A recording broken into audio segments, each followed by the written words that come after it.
Okay, I'm going to start. Jesse, your questions, again, really helped guide the discussion. I'm going to dip into, well, there are two that I want to talk about, Jesse. There are two that I thought were particularly conducive to a live chat talk. That was, I think it was 4 and 8, I want to say. It really helps that you number them. And for anyone who didn't see them, Jesse helpfully posted them in the hashtag book questions channel in the Discord. So, yes, questions 4 and 8 I particularly wanted to talk about.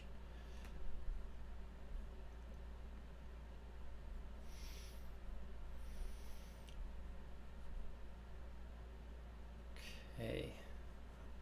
Well, let's get started. Question 4. Okay, so question 4 from Jesse. How is it the hobbits, even though they don't speak Elvish, they still somehow understand at least part of the Elven song? Great question, and love this. It's just a great part. I mean, I love the hymn to Elbreth. We are on, pardon me, this is chapter 3 in my edition.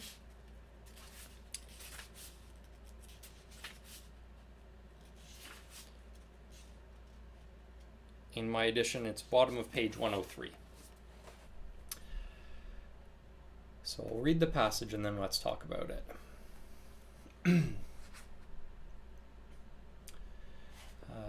Sorry, Nikki, repeating the question. The question is how Frodo and the other hobbits can understand the elven singing. So this is just after the Black Rider has been driven away by the sound of elvish singing. The singing drew nearer. One clear voice rose now above the others. It was singing in the fair elven tongue, of which Frodo knew only a little, and the others knew nothing. Yet the sound, blending with the melody, seemed to shape itself in their thought into words which they only partly understood. This was the song as Frodo heard it. I'm not going to sing it, you're welcome. But, so, the key line there is the sound, blending with the melody, seemed to shape itself in their thoughts into words, which they only partly understood, but they did understand. Right, so all of the hobbits, so what's key is that Frodo can speak some Elvish, but he and the others can all understand at least some of this. They don't know the language, but it's the sound and the melody forming itself in their thoughts. And I started to write out a response to this on Discord, but I don't know, it gets too convoluted. What I want to get across here is that this seems to be how, I'm going to use the word enchantment, because that was the word that Tolkien liked. Enchantment works like this in Tolkien's work. Magic is kind of a thorny word. Later on in the book, Galadriel is going to express some confusion over it. The elves don't really think of magic the way we do. Certainly nothing like the way that it's used in popular culture or in fantasy work, or, you know, in sense of like casting spells and fireballs and things like that. That just doesn't register. It's not the same thing for elves in Tolkien. So, or any race in Tolkien. That's not how magic works. So it's enchantment, really. And this phenomenon that they're describing in this section, that the hobbits are describing, is enchantment, as I understand it. So I want to read another section, and this is actually from The Hobbit. I want to read a passage from The Hobbit. So, very mild spoilers if you haven't read it, but a young Bilbo Baggins has just heard a group of dwarves sing a song about their old home in the Misty Mountains that has been taken over by a dragon. And they sing their song, and they have their instruments, and it's kind of dark and gloomy. And here's the passage. As they sang, the hobbit felt the love of beautiful things made by hands and by cunning and by magic moving through him, a fierce and a jealous love, the desire of the hearts of dwarves. And it's it becomes clear from that passage that Bilbo isn't really understanding the words. He hears them, he's just not sort of considering them and taking them to heart. But it enchants him, it transforms him, it changes him, if just for the moment. He understands the heart of a dwarf in that time frame as they're singing. And I think that's what's happening here with the elves, with the elvish song. This is how elvish magic works. And they don't know, they're not casting a spell directed at the hobbits. They don't know the hobbits are there while they're singing. They're not chasing off the Black Rider. But elvish music, elvish love of nature, their relationship with the earth, Arda, it enchants. And I believe that the reason why the hobbits have the melody and the music shaped in their mind as words, as understanding of elvish language, is because they are enchanted. They are brought into the fairy world. And that is why maybe they don't understand everything of it. It says they don't, but they understand the message. I'm going to catch up on the chat here.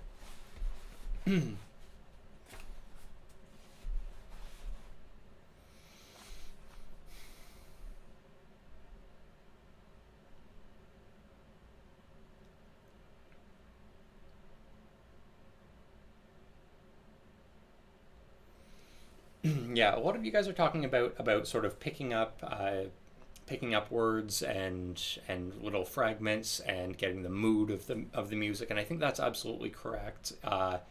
But I think that it runs deeper than that because of the, again, for want of a better word, enchantment that the elves infuse into their music. Not directed at someone, but they love art, they love music, they love singing.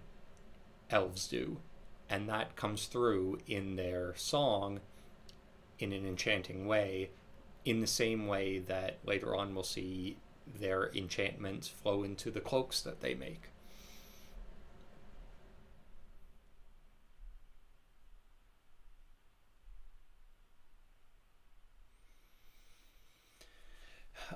Good question. Aiden asks, isn't Elvish a type of truth or command language where simply putting words to something makes it real? That I'm inclined to say no, absent thinking of any exact examples of it. And the reason why I say no is because I think that we're going to see in a couple of chapters a character for whom that is the case, who does speak a kind of command language. And I think that is distinct from Elvish. I don't see a reason to believe that elves have the same power through their language.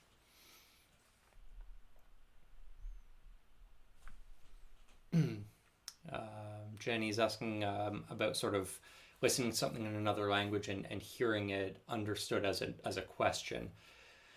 I think there's definitely, yes, inflection and vocal tones and those sorts of things, and that is all there, but I think that comes out to be too mundane to explain the fullness of the mechanism here.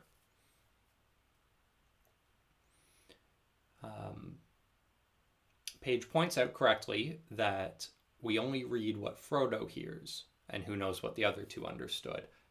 Yes, that's absolutely true, and we know that Frodo understands some of the Elvish language.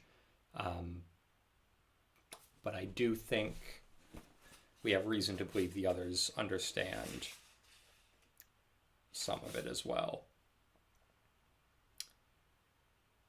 Yeah. Of which Frodo only knew a little, the fair elven tongue, and the others knew nothing. Yet the sound and the melody shaped into their thoughts, which they only partly understood. So I think that even though this was the song as Frodo heard it, and we were given that, he probably understands more, because he can pick out words as well, but the others understand it too, partly. And I think that is the effect of the enchantment. Yes, that's my take on it anyway. The other question from Jesse, and this sparked some good conversation in the chat, which was great. This is question 8. What do you think of how Sam is described in this chapter and how Frodo and Pippin treat him? And so that led into a discussion of class structure in the Shire and just sort of the role that plays, and what do we know about it? Do we know that there is a class structure? Do we know that there are sort of a master class and a servant class, so to speak? And I think we have good enough evidence to believe that to be the case. Now, I don't think in Concerning Hobbits, the prologue, Tolkien lays out, in so many words that it is an aristocratic structure, and there's a working class and sort of an aristocratic class. But I think we have enough evidence of that. I'm glad that you asked this question. I'm glad this question led here, because it's important to challenge sort of the beliefs that you have going in. I've always believed that to be the case, but that question made me confront, okay, do we have evidence for that? And so I looked into that. And the first thing I found on page 1 of the book, of chapter 1, is the phrase unimportant families. And that is in reference to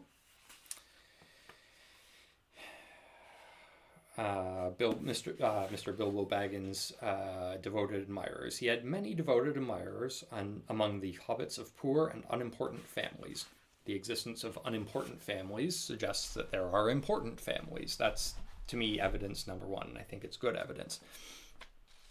But there's more. Obviously, the aristocratic families are addressed with titles. Mr. meaning someone who owns land, Mr. being a landowner.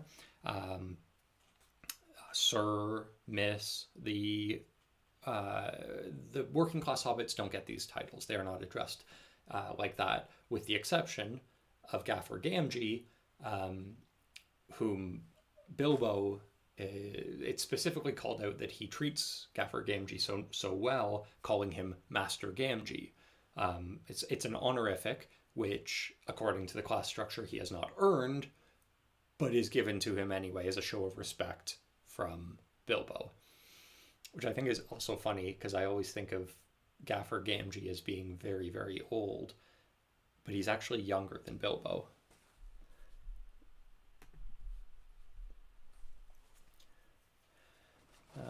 Just making sure I caught up on the chat.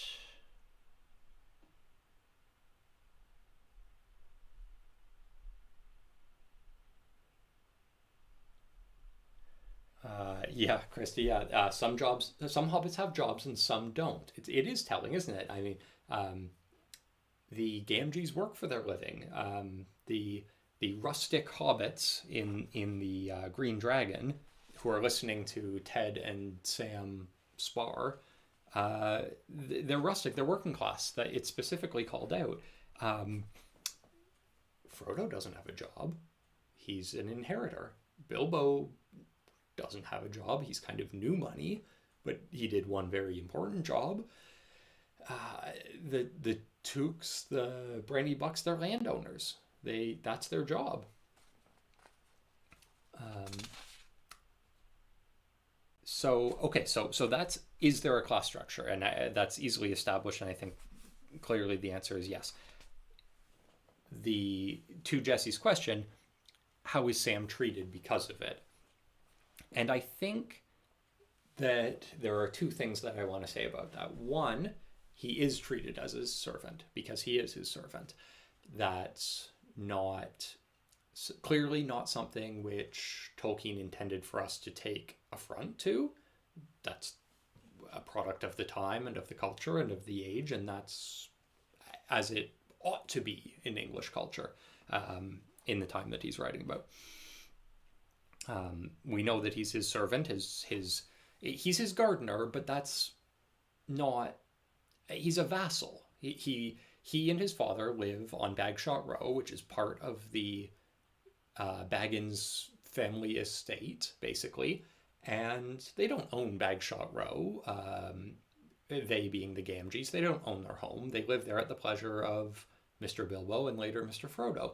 And we see that clearly, you know, a year from now, we'll talk about the end of the book and Scouring the Shire, but that becomes clear.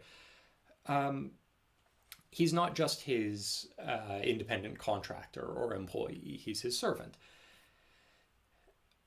But there are servants and there are servants, right? And it, to me, the other point that I would make is that it becomes very clear that Frodo's treatment of him is very kind.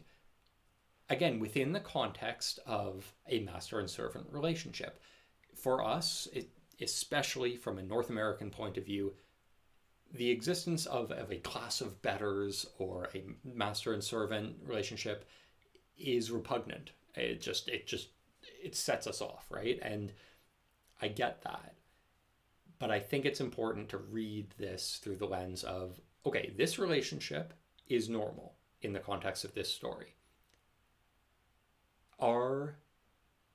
Within that context, is it a good relationship? Is Frodo, is Pippin good to the servant? And I think the answer is clearly yes. I want to look at page 92 for that. Obviously we never see Frodo speaking unkindly to Sam. I think that's clear. So it was when, what particularly stuck out to me was when Frodo was complaining about his pack. I'm sure you've given me all the heaviest stuff, said Frodo, and so on. And Sam stoutly and untruthfully says, I could take a lot more yet, sir. My packet is quite light. And ultimately, Frodo says, but I was talking nonsense. I suspect you have taken more than your share, Sam, and I shall look into it at our next packing. He is the master. He could easily offload more to Sam or even not offer to do the repacking at their next stop.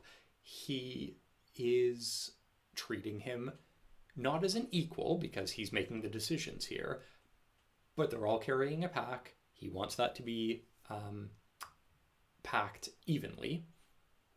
And I think we are to read that as Frodo being kind.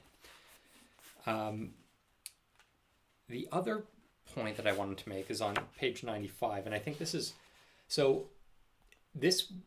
something that I think on a quick read you can read as Pippin being unkind to Sam. I'll just read it, and I want to know what your thoughts are, and I have to catch up on the chat.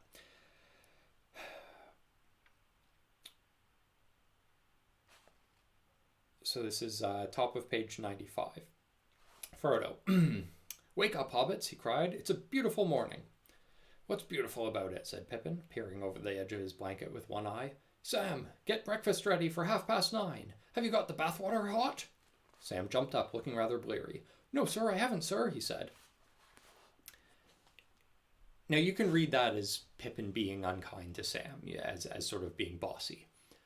I used to, but I don't anymore, and I don't think that's correct. I think that he's ribbing him. I think he's just engaging in that kind of hobbit banter that we see. And I think that in that way, we see him treating him as an equal. This is how he would mess around with Frodo, right? And the reason why I don't think he's being sincere in this is, we see that Sam and Pippin get a good fire going and get breakfast going together. Pippin doesn't just sit there and watch Sam make breakfast. And then, have you got the bathwater hot? Well, there's obviously going to be no bath, right? They don't have the means for a bath. So this is obviously being facetious. Let me catch up here.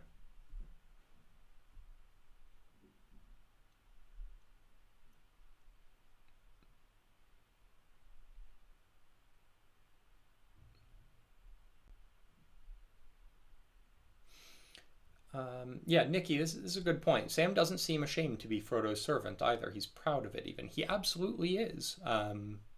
He has a lot of pride in his work, and this is a normal job for him.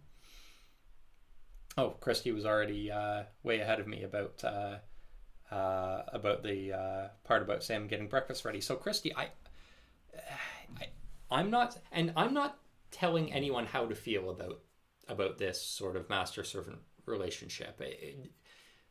If you want to be offended by this, I think there's enough there that you can be, especially from a modern sensibility standpoint. I think it's important to understand that that's not how it was intended to be taken.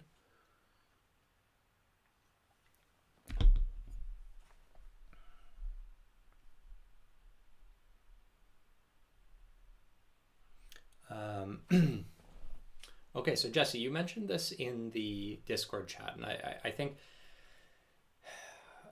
I want to put a pin in this because I don't want to spoil or anything, but Jesse says it was just that one part about Sam curling up at Frodo's feet that kind of felt wrong. Feels like Sam is his dog, not a person. Hang on to that. We're going to see why Sam does that, and it's not because he is inferior or that's his place. Sam should get more credit than that. Yeah. Don't be too offended by that. I think this is Sam's choice to be there, and it's not because he feels he ought to.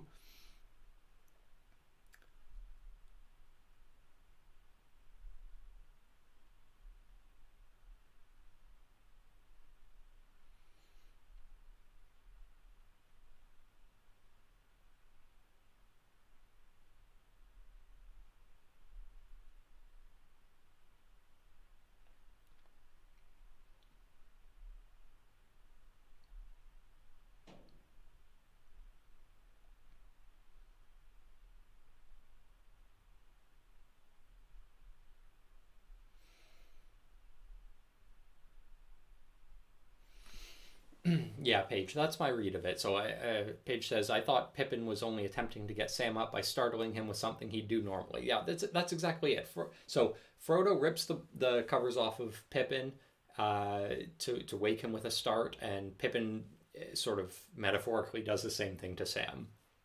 Sam, your chores aren't done. Get up. Well, he doesn't actually have any chores. So yeah, I think I think that it can both be true that we can be generally uncomfortable with the concept of a master servant relationship, and also I have come to be comfortable with the nature of their master servant relationship.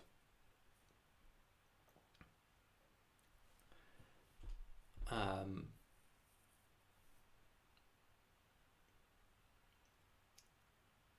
yeah, and in the other point I'll make in the movies, and I don't want to harp on the movies too much, but it always bothered me in a way when Sam would. I mean, when you know the part where Pippin and Merry in the movie are stealing from Farmer Maggot, and they run into uh, Sam and Frodo and knock them off of that hill, and Sam gets up, dusting himself, and shoves Mary off of him and says, "Never, trust a brandy buck or a took." Sam would never, under any circumstances, speak that way to a took or a brandy buck. That was just, I mean, they can. It's one thing to portray them as friends and kind of equals, but Sam wouldn't talk that way about the. He's gonna be Pippin's gonna be the Thane of the Shire. That never really worked for me. Um, Yeah, so Rosie's bringing up a something that I've seen this speculated about. So the possibility or the theory that Sam and Frodo have a romantic relationship in some way. To me, if you are looking for that and wish to read it that way, there are ways you can close your eyes and squint and turn your head and see it. But to me, that's fanfic. It's just not supported in the text. Yes, I saw what Sean Astin said about it, and that's fine. He can have his opinion, but it's not there. It just isn't there in the book. That's not the nature of their relationship, clearly as Tolkien intended. Feel free to, call out suggestions as you see them if you're really convinced of it. But I don't see anything supported in the text of that nature. Yeah. Lola says, it was always one of the best examples of a pure platonic and true friendship. To me, that's it. I mean, it is entirely possible, of course, as everyone knows, for two male characters to have a platonic love without it being romantic, and I think that's what is represented here.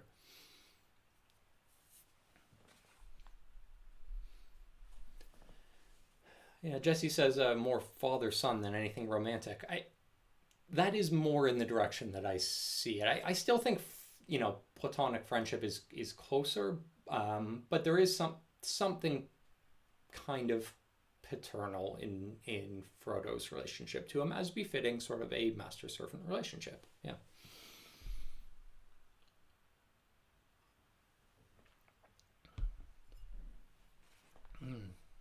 And sorry, is it Jen or Gen? Belial. Doesn't Sam have a love interest in the girl with the green dragon? Yes, that's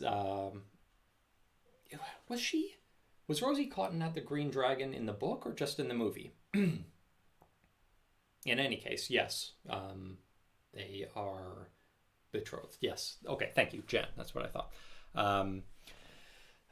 Yes, I think there's some reason to believe that they're already betrothed, though we don't know that yet.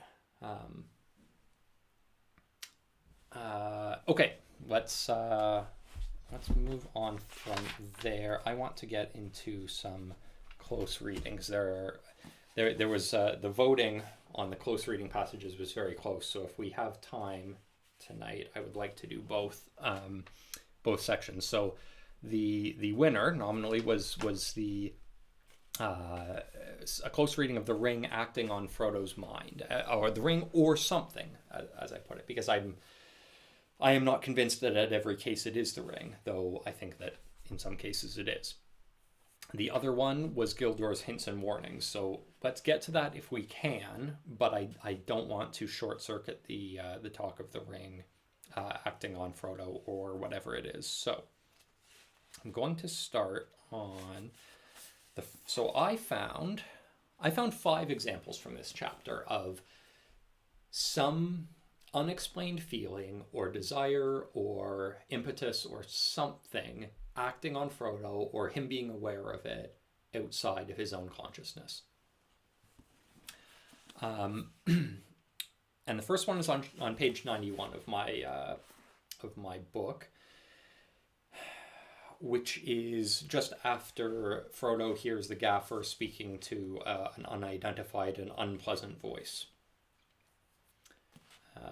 Which is just such a good scene in retrospect.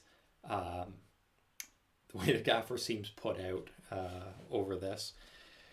No, I can't give no message. Good night to you.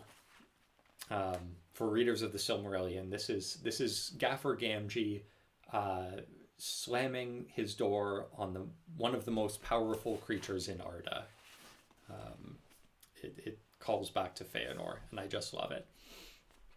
Anyway, footsteps went away down the hill. Frodo wondered vaguely why the fact that they did not come up on the hill. I'll come in again. Frodo wondered vaguely why the fact that they did not come on up the hill seemed a great relief. And then he rationalizes that with, I'm sick of questions and curiosity about my doings, I suppose. He feels a sense of great relief that this voice did not come up the hill towards him. There's no rational reason within the four walls of his experience here why he should feel a great relief about that. And he goes on to rationalize it as, oh, everyone's, wondering what I'm doing and I'm sick of it. This is kind of a minor example, but I think it's important because I don't see any reason why this great relief would have to do with the influence of the ring. Correct me if I'm missing something, but if the ring is aware, and we're gonna look at this a lot, I hope, is how aware is the ring of anything around it. If the ring is aware that there is a Black Rider inquiring about it,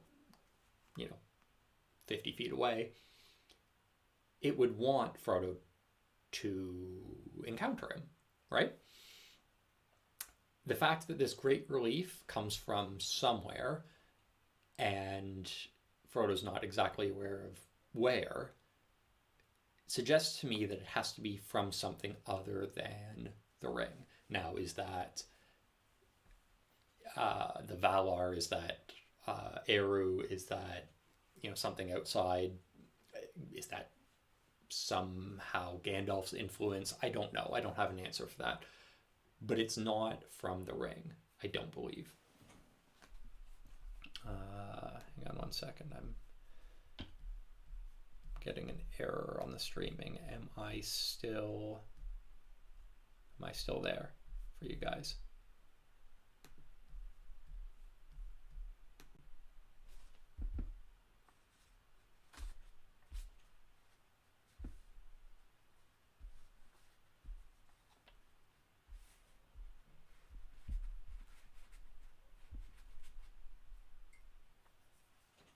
It is lagging. Okay. Let me see if I can fix that. I'm going to catch up on the chat in the interim.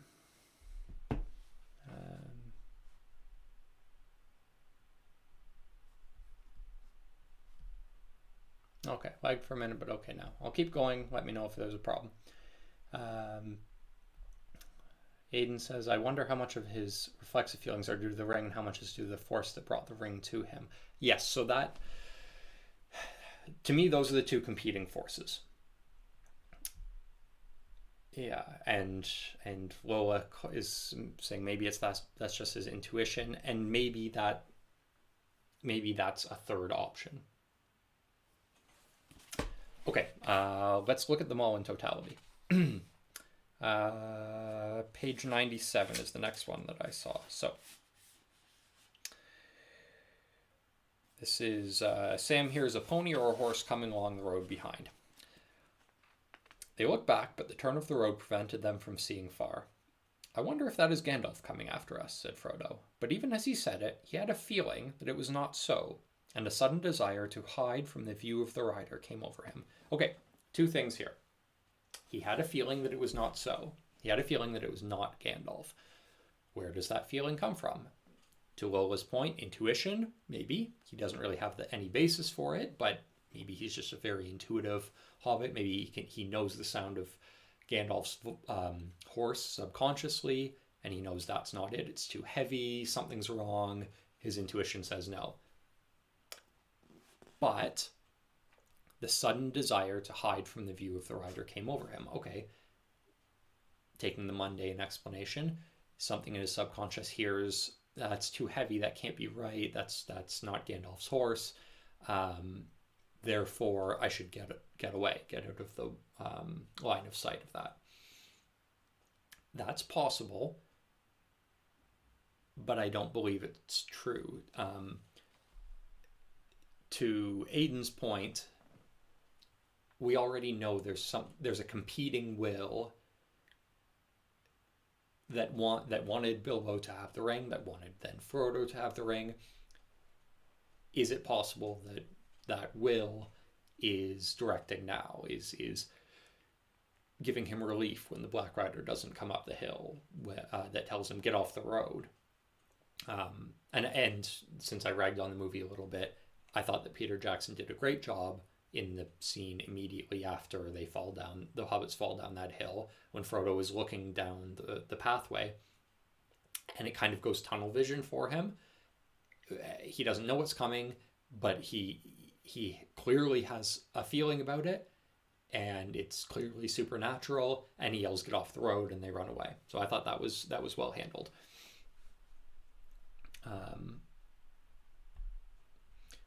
Catching up. Paranoia. Nikki is saying it's kind of hard to trust people because the enemy could be everywhere. Yes, that's absolutely true, and Gandalf has already alerted him to the thought that spies of the enemy could be around.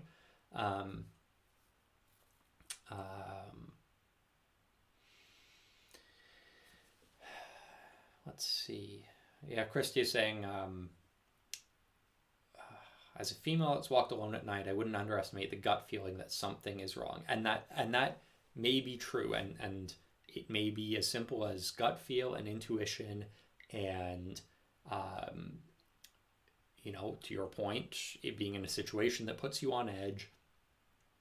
Maybe he just got a gut feel, but I don't think that that's inescapable. I think that we have to remain open to the possibility, and we can't speculate too much without data.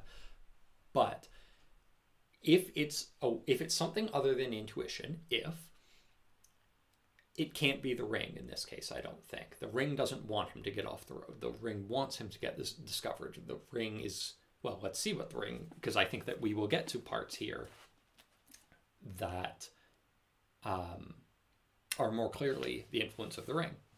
To wit, next page, 98.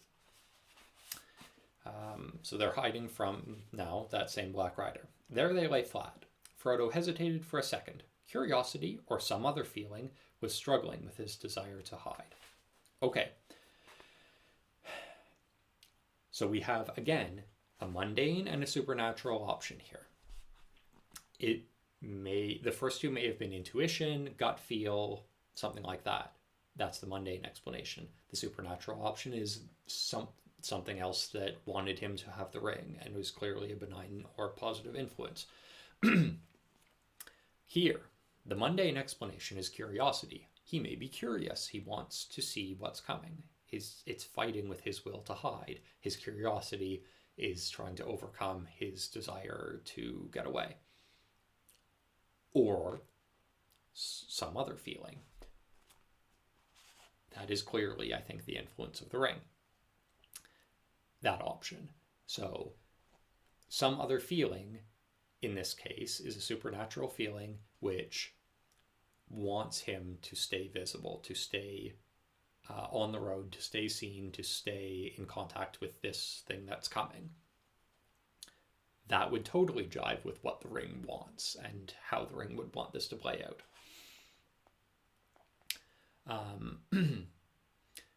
Further on down that page, a sudden unreasoning fear of discovery laid hold of Frodo, and he thought of his ring. Okay, so there are two thoughts here. An unreasoning fear of discovery.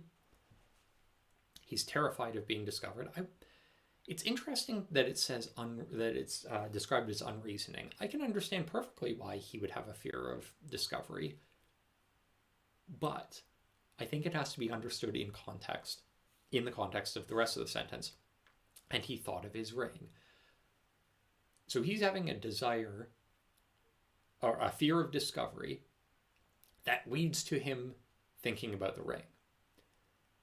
This has to be, to me, the ring putting this thought into his mind. You cannot be discovered. This fear is beyond any normal fear that you should have. You should be terrified of being discovered. The only way to save yourself is to put on the ring.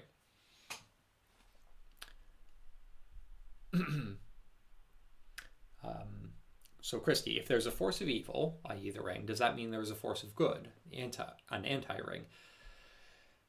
So the evil within the ring is the evil of Sauron. That's been established by Gandalf. So if there is a force of good, it is a force in opposition to Sauron. This brings in all of Tolkien's extended universe in the Silmarillion and other things. But yes, short answer is yes, there is and are forces for good. And I think that's what's being referred to here.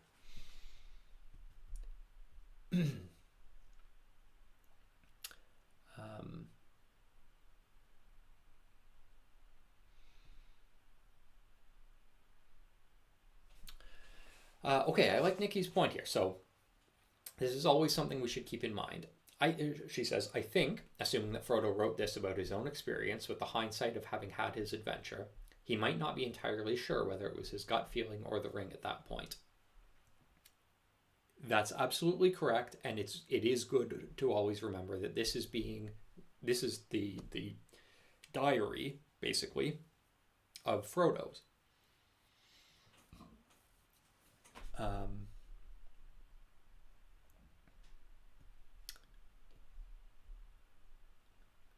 Yeah.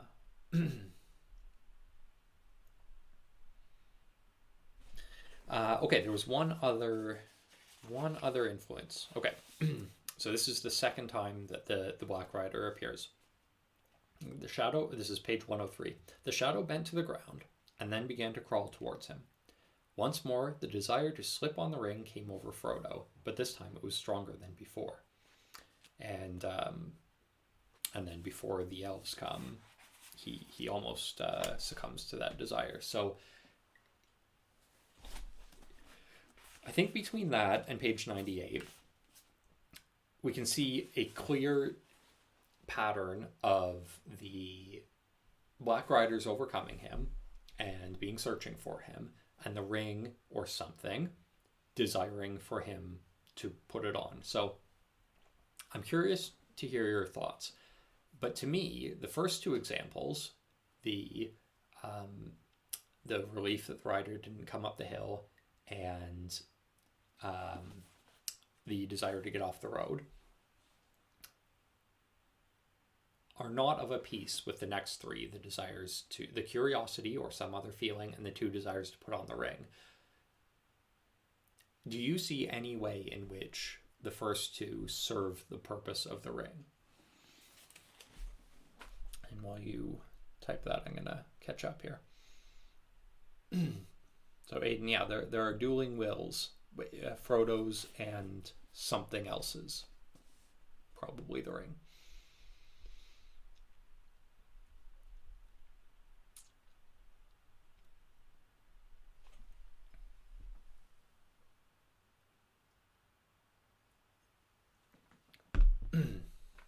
Yeah, Aiden's read here. The choice of unreasoning makes me think that the ring might be suggesting that he's being irrational, and there's nothing dangerous to begin with. Either step out and be discovered, or wear the ring. I think I read unreasoning the other way. But that's an interesting way of looking at it. Because to me, the way that you're reading it is more a sudden fear of discovery, which Frodo felt to be unreasoning. But maybe I'm splitting hairs there.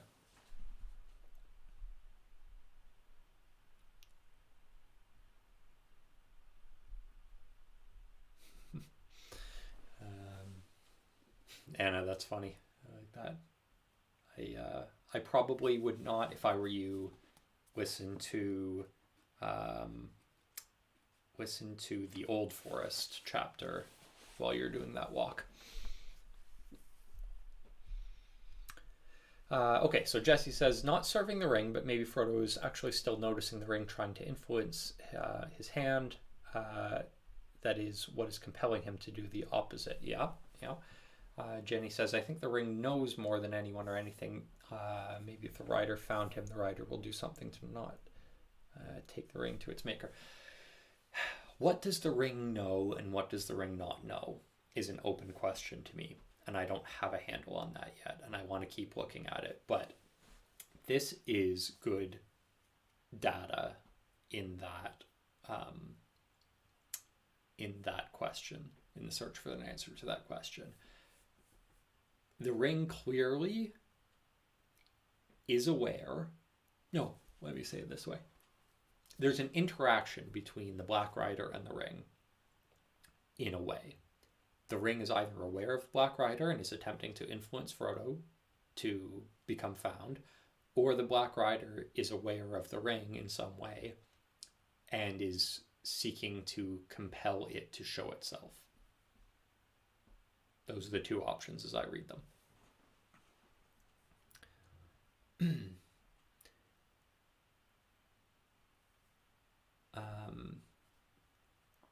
Nikki says that Frodo knows Bilbo wore the ring simply for invisibility, and they didn't know of its power, and he gave up on those. He grew up on those stories, so maybe part of him kind of forgot about the danger.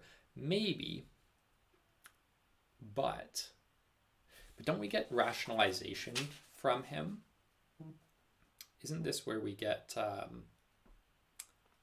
Where do we get? Someone remind me. Gandalf's advice seemed absurd. He does a lot of rationalizing. Yes, here it is. So it's in the first time the rider comes along. He felt that he had only to slip it on, and then he would be safe. The advice of Gandalf seemed absurd. Bilbo had used the ring, and I am still in the Shire, he thought. And that's when the rider walks away. He's rationalizing there. He knows that Bilbo said that it would be unsafe and to not use it. He hasn't forgotten that, I don't think. But he's rationalizing that away, and I think that that's the influence of the ring, making him do that.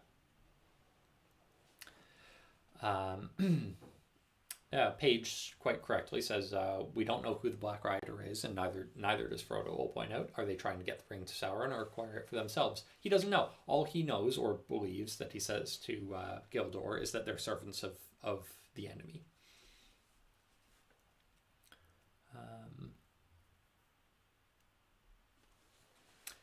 But it's all the same to Frodo, isn't it? If they take the ring, I mean, presumably they're not just either way. If they're taking it for themselves or for the enemy, they're not just going to be like, "Hey, can we have that, please?" Okay, we're good now. See you later. It's all the same to him. Either he's going to be dead, and then someone bad has the ring, or someone worse has the ring.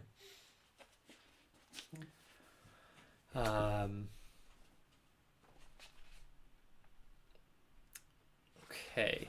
Were there any other influences on Frodo in this chapter? Those are the 5 that I saw. Any other unexpected desires or influences that seemed to come from outside?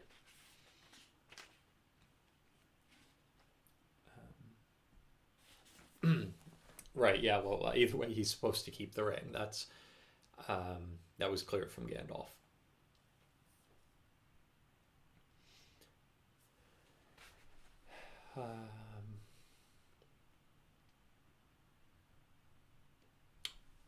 Aiden has a good question. Since evil forces have influence over actors of good, and assuming that force that brought the ring to the Shire is good, can good influence evil actors? It's a weighty question, probably better for Discord, but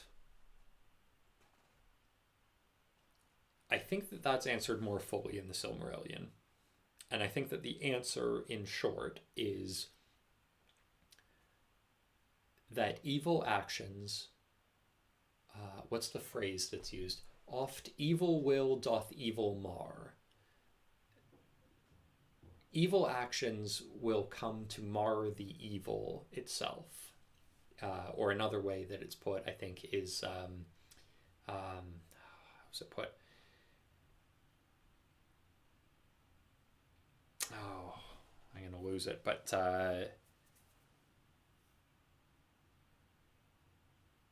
shall but...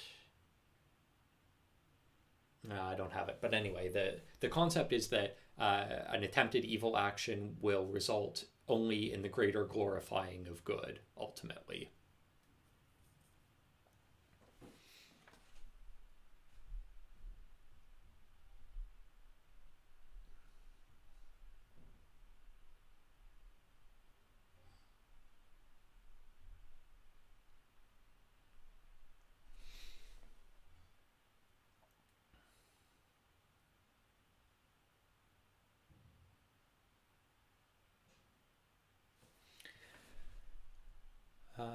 Paige is asking about, so this is from the previous chapter. Would Frodo's delay in leaving the Shire only be attributed to because I want to wait until I'm 50, or would the ring have had some pull in that decision? I think that's an open question. I think that it can either be. I mean, he offers his own rationalizations. It seems This is when 50 is when Bilbo left on his adventure. It seems like a significant number. I want to see another summer in the Shire. Those all seem like they could be rationalizations on the same order as Gandalf's advice seemed absurd. I'm still in the Shire.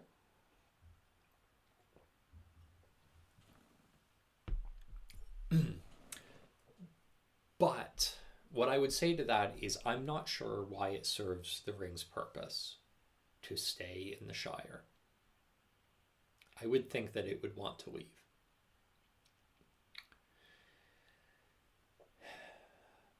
That would be my guess.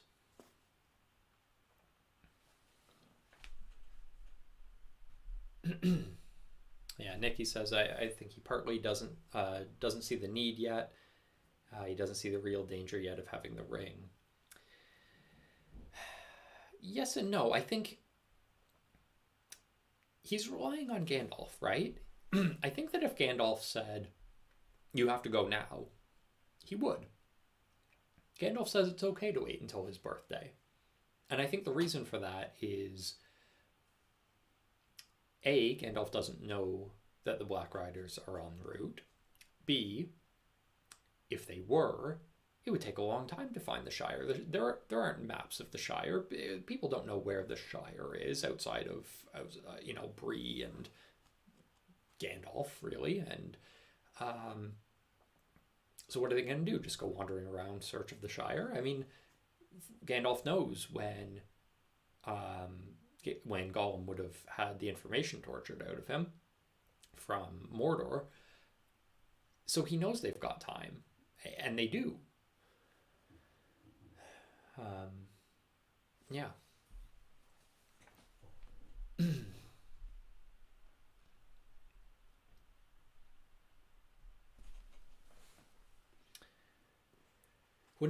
Rebecca asks, wouldn't leaving the Shire also give Frodo the option to succeed as he does to fall in the ring's mind? I don't know that. Well, okay, this goes to the larger question of can the ring plan? The ring's been hanging out in the Shire for 77 years, I think. Is that right? It's got to be itching to go. It's got to be feeling the pull of its master. And if you're the ring, and if you have the capacity to long-term plan, and if you think that this plan of the good guys is to walk you into Mordor, wouldn't you want to go? I mean, what are the odds of that succeeding? I would think the ring would be like, yeah, let's do that. Let's get going, right? Yes, it's possible to succeed, but I mean, what are the odds of that? Better than waiting here.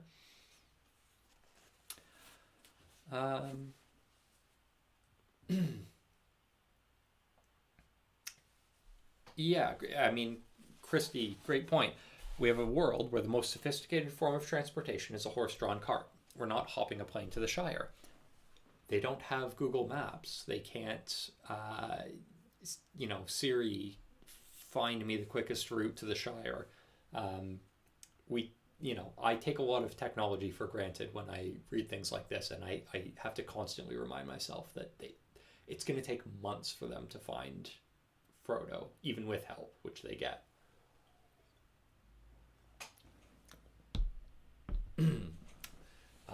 Yes, the question of fate. If he had left earlier, would the quest have succeeded? The series of events would have been completely different. Yes, it would have. I think it's in one of Tolkien's short stories, non-Middle-earth related short stories, Leaf by Niggle. The line is, at the end, it could have been different, but it couldn't have been better. I may be butchering the phrasing, but something along those lines.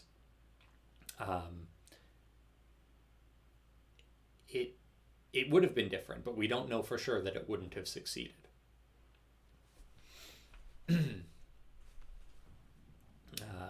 Lola, yes, the Eagles could have just flown them right there.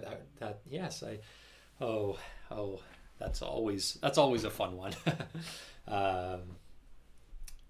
I appreciate the winky face. That's we don't want to go down that road. And by the way, for when it comes up, in this stream and in this Discord server, Balrogs do not have wings, and I will not listen to any arguments to the contrary.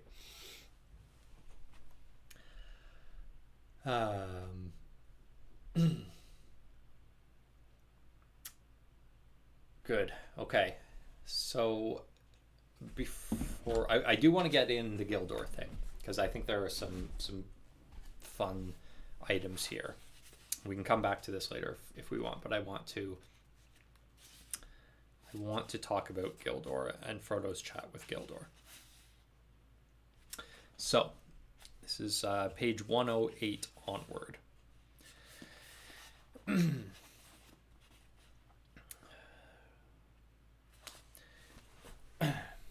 They, being Frodo and Gildor, spoke of many things, old and new, and Frodo questioned Gildor much about happenings in the wide world outside the Shire. The tidings were mostly sad and ominous, of gathering darkness, the wars of men, and the flight of the elves. I always skipped over this part about small talk, but it's so interesting that they make small talk. I mean, they've just had this event of the Black Riders coming. The elves obviously know that this is portentous, right? Black Riders, why do you speak of Black Riders? I mean, this is troubling to them. This should be the news of the day. And they just kind of sit and I don't want to say small talk, but, you know, not necessarily related items. They're just chatting about the events in the world. And I think that's so interesting. And that feeds into later. So I'm skipping a little bit here, but you do not ask me or tell me much that concerns yourself, Frodo, said Gildor. But I already know a little, and I can read more in your face and in the thought behind your questions. So the questions that Frodo is asking about the wide world inform Gildor's understanding of what is going on. He comes to understand that the enemy is pursuing him and that he's leaving the Shire, and he doubts that he will find what he seeks or accomplishes what he intends, or that he will ever return. He gathers that just from Frodo's questions about the wide world, and talk about intuition. But I did skip one little part here. Tell me, Gildor, have you ever seen Bilbo since he left us? Gildor smiled. Yes, he answered, twice. He said farewell to us on this very spot, but I saw him once again, far from here. He would say no more about Bilbo, and Frodo fell silent. Where did Gildor meet Bilbo? It has to be Rivendell, I think, but is it somewhere else? Could it be somewhere else? And, more to the point, why doesn't he say anything more about him? Why does he say no more about Bilbo? I think we'll have to come back to this unless someone has a good answer, because I don't have a good answer here. I don't know why he wouldn't tell him where or any more about him.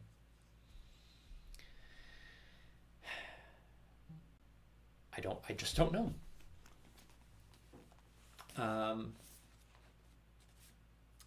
Okay.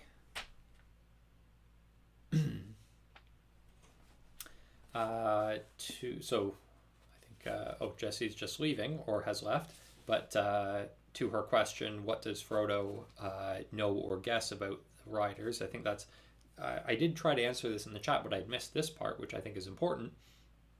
Frodo asks Gildor about the riders. What are the Black Riders? I feared that they were servants of the enemy. That's all he thinks of them at this point, which is correct.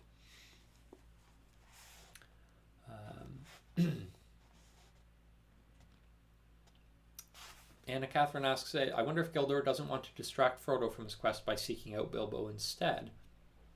That's a good option. Although Gildor doesn't know what his quest is, he clearly perceives that it's important. Maybe so. Maybe so. Maybe Christy says maybe because Bilbo's part of the story is done.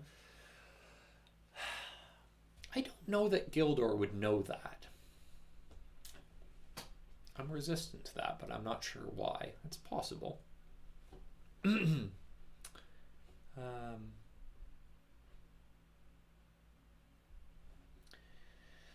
Lola says, it's one of the things that made me feel that elves were in a way larger than life. They seem to often raise above the worries and see somewhere deeper and concentrate on small joys. Yes, so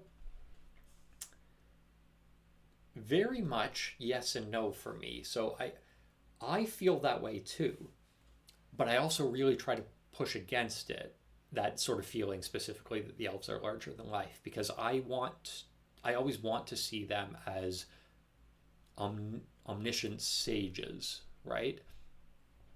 And Gilder, in this conversation, clearly is not omniscient and doesn't pretend to be, and acts as though he is not, and is very resistant to giving advice, right? But it is important to remember that they're immortal, and I think it's hard for us to understand the difference between mankind as a species, as a mortal species, and our outlook, and the outlook of an immortal species. I don't think it's as simple as understanding the difference between Canadians and Germans. Oh well, different cultures, different. No, these are different species. They're not just different ethnicities. Mm-hmm. Mm-hmm.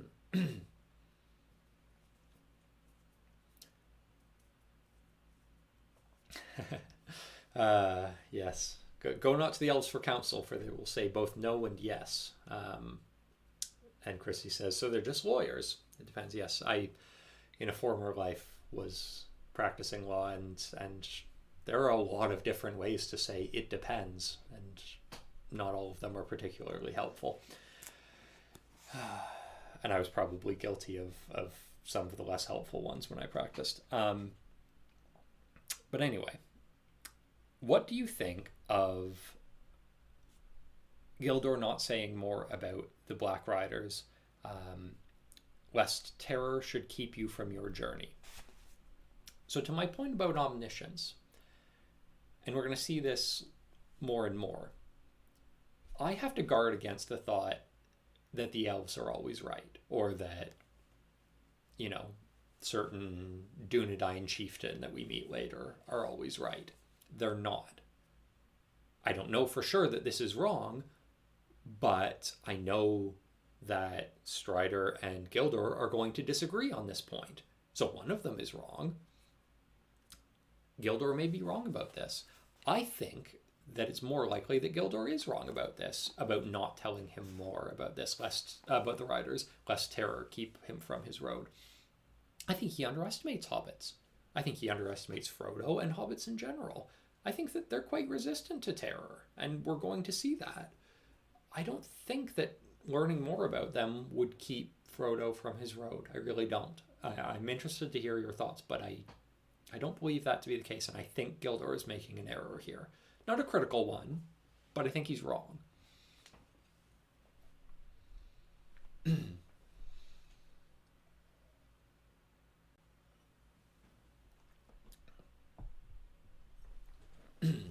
Christy, yeah, so if you live for centuries, or millennia, as the elves have, how you perceive things will be different than the species who lives to be 20. Yeah, I mean, that's just natural.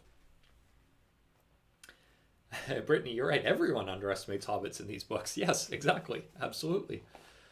And Parmelk is saying the same thing. Absolutely. Yeah, I mean, the underestimating hobbits is a theme here, and I think Gildor is guilty of it. I do. And Frodo makes a good point. I cannot imagine what information could be more terrifying than your hints and warnings. Yes, absolutely. I'm not going to tell you what they are because they're too terrifying. You would just lie down and curl up in a ball and die. Well, that's much more terrifying than wraiths.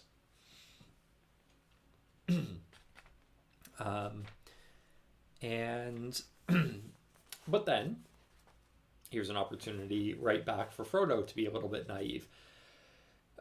In the same sentence, I knew that danger lay ahead, of course, but I did not expect to meet it in our own shire. Can't a hobbit walk from the water to the river in peace? And Gildor gently rebukes him, but it is not your own shire. A Others dwelt here before hobbits were, and others will dwell here again when hobbits are no more.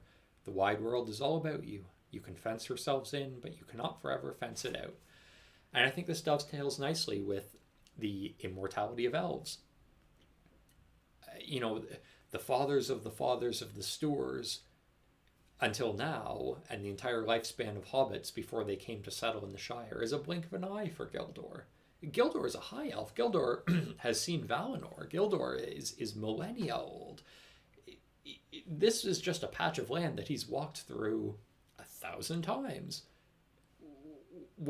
Right now, the hobbits live there, but this is just part of Middle-earth. This is the concept of kingdoms and shires and ownerships of property is just fundamentally different to an immortal species. This is not your own shire. This is Middle-earth.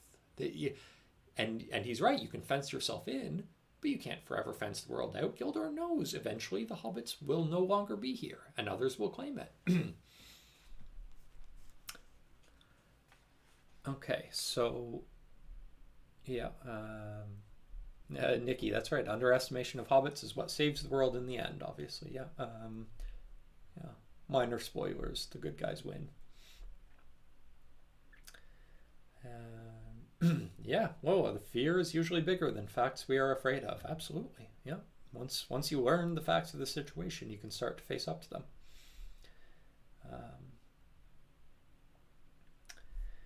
Good.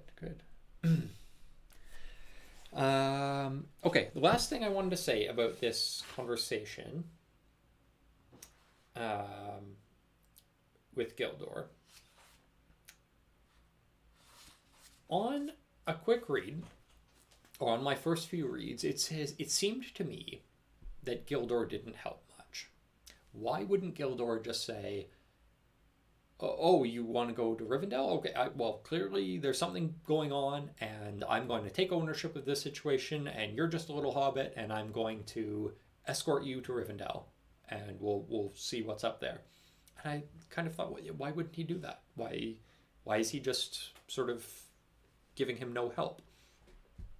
And I think, A, he gives him a lot more help than I gave him credit for, and B, well, okay, let's first look at the help he does give, and then look at why he doesn't give more help. I count 5 items of help that he gives. One is advice.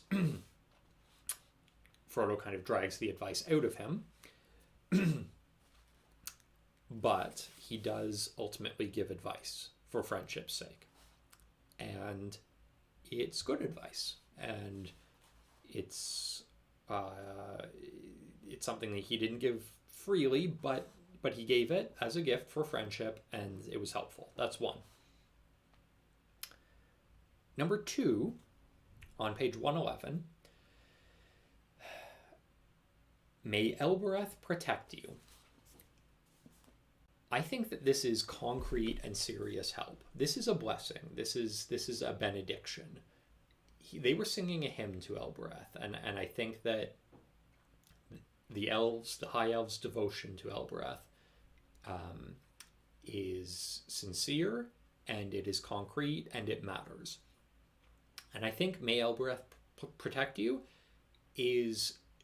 can be read as Frodo sneezed, God bless you. And I don't think that's the case. And I think this is a sincere benediction. And I think we're going to see that come Weathertop. No spoilers. But I think that we see concrete evidence and help of may Elbereth protect you. That's a gift. That's help, and that's advice. Not advice, sorry. That's assistance.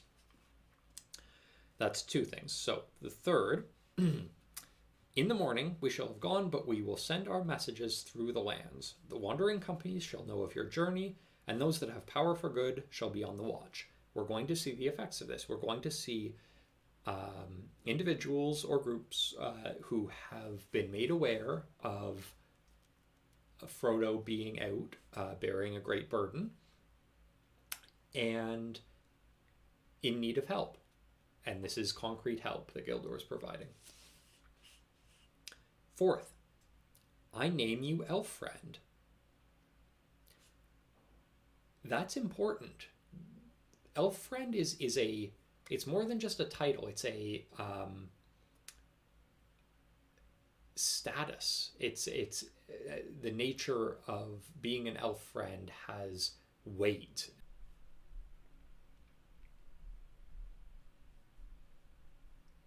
Am I back? I lost my connection for a minute. I'm not sure where I cut out.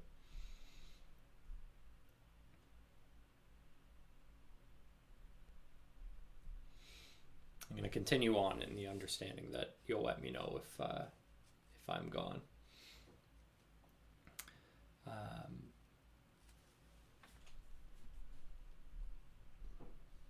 Okay. Yeah, this is the last point I want to make anyway, since this is all wonky. May the stars shine upon the end of your road. I think this is another blessing that he gives, and it's going to take a long time for us to see this, but may the stars shine upon the end of your road. That's not a prediction, but it's a blessing that comes to pass. And no spoilers, but it's there. There is light and high beauty at the end of his road.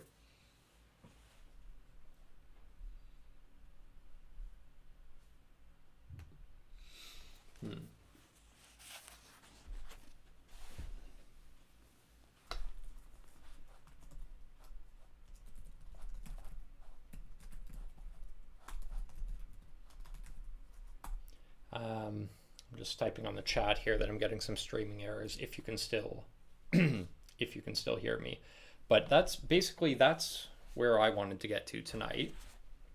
And I would love to hear from you if you have any other thoughts. But otherwise, if this stream is just going to drop, that's a good time for it anyway.